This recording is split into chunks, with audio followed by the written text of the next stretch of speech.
আসসালামু আলাইকুম। খুবই গুরুত্বপূর্ণ একটা বিষয়, সেটি হচ্ছে বাংলাদেশের চিকিৎসা ব্যবস্থায় যে অব্যবস্থাপনা, সেই অব্যবস্থাপনা ঠিক করার একটা সময় এসেছে। সেই সময়টি এখনই, এক্স্যাক্টলি রাইট নাও। ভারতের চিকিৎসা ব্যবস্থায় বাংলাদেশি যে একটা হিসাব মতে আমরা দেখেছি যে প্রতি বছর প্রায় 25 লক্ষ ভারতীয় বাংলাদেশি ভারতে যেত চিকিৎসা নেওয়ার জন্য, এবং এর পিছনে প্রচুর একটা খরচ আছে, সেটা একটা বড়সড় অ্যামাউন্ট।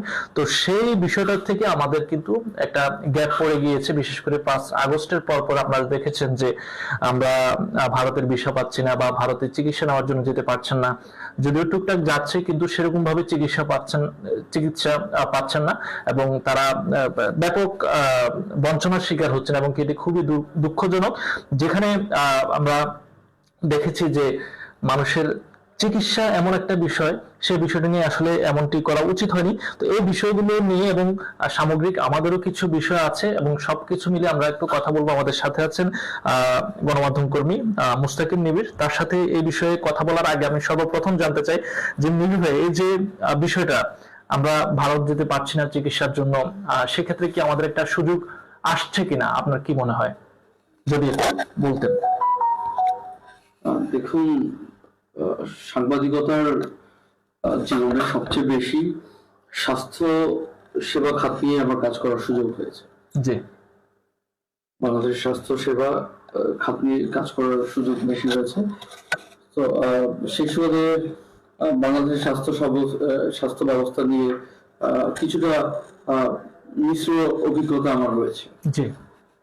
আপনি যেটা জানতে চাচ্ছেন যে বাংলাদেশের মানুষদের যে ভারতের চিকিৎসা ব্যবস্থার প্রতি একটা আস্থার জায়গা ছিল, এবং সেই জায়গা থেকে বাংলাদেশের ম্যাক্সিমাম জনসাধারণ ভারতের চিকিৎসা করাতে যেত।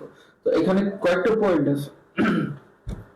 কয়েকটা পয়েন্টের মধ্যে একটা হচ্ছে যে বাংলাদেশে সরকারি হাসপাতাল যেগুলো আছে, সরকার রাষ্ট্র দ্বারা পরিচালিত যে হাসপাতালগুলো আছে, সেইগুলোর চিকিৎসা ব্যবস্থার খুবই বেহাল দশা।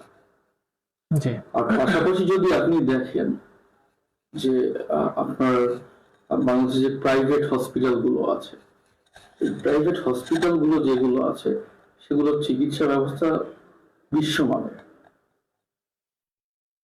এই ক্ষেত্রে আমি আজকে সকালবেলা একটা খবর দেখেছি যে বাংলাদেশ থেকে প্রচুর পরিমাণে মানুষ থাইল্যান্ডে যাওয়ার প্রচেষ্টা করছে, যে থাইল্যান্ডের চিকিৎসা ব্যবস্থা, থাইল্যান্ডের সেখানকার পর্যটন বিষয় খুব সহজে পাওয়া যাচ্ছে, এবং কি খুব স্বল্প খরচে।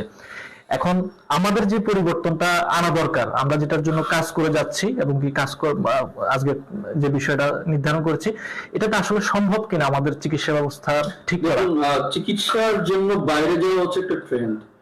এটা সেই আদিকাল থেকেই হয়ে আসছে। চিকিৎসার একটা মূল বিষয় হচ্ছে যে আপনার পরিবেশ বদল। আপনি চিকিৎসা করলেন, একটা জায়গায় চিকিৎসা করলেন, চিকিৎসার পরে একটু পরিবেশ যখন বদল করবেন, তখন আপনার মেন্টালি রিল্যাক্সেশন বাড়বে, আপনি মেন্টালি রিচার্জ হবেন। তো সেক্ষেত্রে অনেকে কি করে, যে ভারতে চিকিৎসার জন্য গেলাম, পাশাপাশি ভারতে অনেক দর্শনীয় স্থান আছে, সেগুলো দেখে আসলাম, ঘুরে আসলাম। তো ভারত সেটাকে ভেবে নিয়েছে যে আমার চিকিৎসা ব্যবস্থা গড় হয়ে গেছি, ভগবান আল্লাহ কথা হয়ে গেছি, তো আমাদের এখানে না আসলে বাংলাদেশের মানুষের চিকিৎসা হবে না। সত্যি কথা, ভারত ভ্রমণ করলে বিশ্বের প্রত্যেকটা জায়গায় ভ্রমণ করার স্বাদ মেটানো যায়। যেমন আপনারা দর্শক জানেন যে ভারতের এক প্রান্তে মরুভূমি আছে, উত্তপ্ত মরুভূমি, আবার আরেক প্রান্তে দেখছেন আপনি যে বরফ পড়ছে, স্নোফল হচ্ছে, আর একটা জায়গাতে ধরেন অল টাইম স্নোফল হচ্ছে, আর আরেকটা জায়গায় হচ্ছে ডেজার্ট, হ্যাঁ, মাউন্টেন আছে, পাহাড়, সর্বোচ্চ পর্বতশৃঙ্গ ভারত নেপাল মিলে আছে। তো এত সুন্দর জায়গা, আর যেখানে ঔপনিবেশিকরা, ভারত যে বলে ঔপনিবেশিক বলে, বিশেষ করে বিজেপি সরকার যে আলাপ আলোচনা গুলো করে, তাদের তুচ্ছ তাচ্ছিল্য করে। এই মুঘলরা কিন্তু অনেক সিভিলাইজেশন দিয়ে গিয়েছে, অনেক কিছু শিখিয়েছে, অনেক ঐতিহ্য দিয়ে গেছে। এখন নিবিড় ভাই, আমার যে মেইন পয়েন্টটা, সেটা হচ্ছে চিকিৎসা ক্ষেত্রে বাংলাদেশের কোন কোন দিকগুলোতে বিশেষ করে ঢাকা মেডিকেল আমাদের অনেক বড় একটা প্রতিষ্ঠান।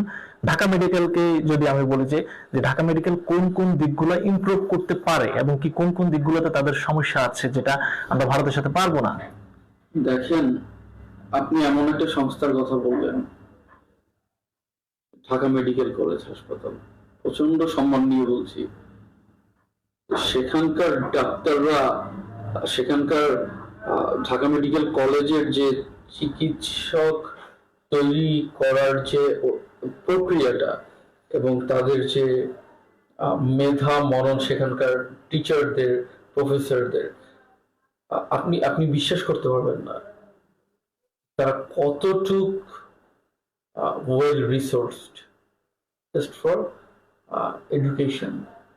আপনি একটা ভালো চিকিৎসক বানানোর জন্য ঢাকা মেডিকেল কলেজ কিন্তু 100-তে 1000 দিতে পারে, এবং বাইরের থেকে অনেকে আসে পড়াশোনা করতে। বাইরের থেকে আপনি দেখেন বাংলাদেশে এই যে ন্যাশনাল মেডিকেল কলেজ হাসপাতাল বলেন, তারপর প্রাইভেট হসপিটাল মেডিকেল কলেজ হাসপাতাল, দেখুন কাশ্মীর থেকে আসছে, পাকিস্তান থেকে আসছে, ক্যালকাটা থেকে আসছে, বিভিন্ন জায়গা থেকে আসছে। আরে ভাই, আমাদের দেশের চিকিৎসা ব্যবস্থা যদি খারাপ হয় তোমরা আসো কেন হতো এখানে পড়তে?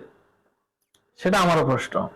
আপনি আমাদের মেডিকেল স্টুডেন্ট সবচেয়ে বেশি বাংলাদেশে এসে প্রবাসী মেডিকেল স্টুডেন্ট হচ্ছে ভারতের, তারপর নেপাল পাকিস্তান তো রয়েছেই। তো আমাদের যে বিষয়টা হচ্ছে সিন্ডিকেট, মানে একটা সিন্ডিকেটে ঢাকা মেডিকেলের কথাটা হচ্ছে ঢাকা মেডিকেল হাসপাতালের চিত্রটা হচ্ছে পুরো সামগ্রিক বাংলাদেশের 50 বছরের অর্জনের চিত্র। এটাকে অর্জনের চিত্র বলবো না, অব্যবস্থাপনার চিত্র বলবো। অর্জনটাই বুঝিয়েছি যে অব্যবস্থাপনার অর্জন, দুর্নীতি করে 10 বারের চ্যাম্পিয়ন হওয়া সেটাও অর্জন, এবং আমরা বিভিন্ন সরকার পেয়েছি সেগুলো আমাদের অর্জন, স্বৈরাচার সরকার পেয়েছি সেগুলো অর্জন, ভালো হোক মন্দ হোক অর্জনই এগুলো আমাদের। তো ঢাকা মেডিকেল কলেজ হাসপাতালকে যদি আপনি পয়েন্ট আউট করেন তাহলে বুঝতে হবে যে সামগ্রিক বাংলাদেশের চিত্র যদি জানতে চান যে বাংলাদেশ কি ব্যাপারে আছে, তাহলে ঢাকা মেডিকেলে যান। Still now, since 1971, still now, এখন পর্যন্ত ঢাকা মেডিকেল কলেজ হাসপাতালে চলাচলের রাস্তায় রোগী শুয়ে থাকে। Can you believe it? একটা সভ্য দেশে, একটা সিভিলাইজড নেশনের তো এমন চিত্র হওয়ার কথা না। এটা আপনি কল্পনা করতে পারবেন যে বিশ্বে কোন দেশে আছে, যে আপনি যে বললেন সভ্য দেশে, রোগী রাস্তায় শুয়ে আছে, করিডোরে শুয়ে আছে, মানে সিঁড়িতেও শুয়ে আছে রোগী। বিশেষ করে নিউরো সার্জারি যে বিষয়গুলো এত আউটস্ট্যান্ডিং কাজ করে ঢাকা মেডিকেল কলেজ হাসপাতালের চিকিৎসকরা, নিউরো সার্জনরা, কিংবা আপনি নিউরো ডিপার্টমেন্টটা, যত অ্যাক্সিডেন্ট হয় ওখানে কিন্তু চলে যান, আপনি রিমেডি পাবেন। আমি যেটা বলি যে নিবিড় ভাই, কিন্তু ওখানে মেঝেতে শুয়ে থাকতে হয়, কারণটা কি? প্রচুর পরিমাণে রোগী মেঝেতে শুয়ে থাকতে হয়, অপারেশন সিরিয়াল পায় না, দালাল চক্র, বিভিন্ন চক্র, কি বলবো, আসলে এই বিষয়টা খুবই দুঃখজনক একটা বিষয়। এখন এটার আসলে সমাধানটা কি? যে আমাদের সমাধানটা হচ্ছে আমাদের ডাক্তাররা কিভাবে প্রবলেম? ডাক্তাররা, প্রত্যেকটি ডাক্তার একটি করে মেডিকেল কলেজ, একটি করে ক্লিনিক এবং ডায়াগনস্টিক সেন্টারের মালিক হওয়া, যেদিন থেকে বন্ধ করে দেবে সেদিন থেকে বাংলাদেশের চিকিৎসা ব্যবস্থা পুরো বিশ্বে সুনাম অর্জন করে নিয়ে আসবে। আপনি একটা জিনিস দেখবেন, সরকারি হাসপাতালের যে বেহাল দশা, এটা কাদের ক্রিয়েশন? এটা কারা ক্রিয়েশন করেছে?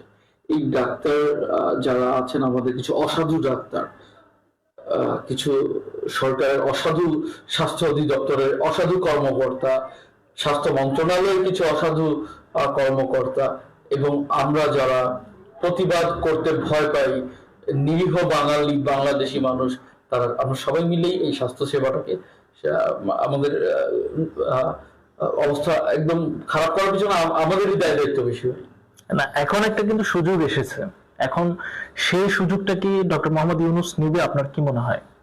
কি সুযোগ নিবেন উনি? এই যে ভারতে প্রতি বছর প্রায় 25 লক্ষের অধিক রোগী যেত শুধুমাত্র চিকিৎসা নেওয়ার জন্য।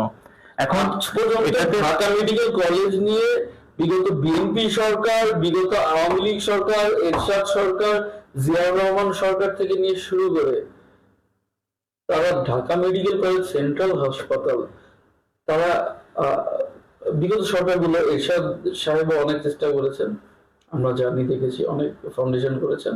আর জিয়াউর রহমান সাহেব তো মাত্র একটা যুদ্ধ বিধ্বস্ত দেশকে নতুন করে সাজানোর জন্য বেশি সময় পাননি। হয়তো উনি থাকলে আজকে টোটাল একটা চেঞ্জ আসলে। আসলে স্বাস্থ্য সেক্টর না, বাংলাদেশের জায়গা থাকতো অন্য জায়গায় ভাই, আমরা যতটুকু স্টাডি করতে পারি।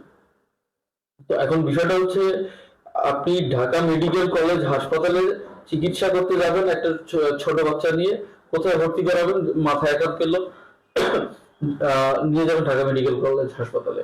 সেখান থেকে দালাল চক্র আছে, বলে দেবে যে এই 24 হাসপাতাল আছে, রাত দিন 24 হাসপাতাল, ওখানে যান আপনারা, ওখানে ভালো চিকিৎসা হবে। ওখানে বাচ্চাটাকে রাখবে, বাচ্চাটাকে কিল করবে, তারপর লাইফ সাপোর্টে রাখবে, এনআইসিইউ তে রাখবে।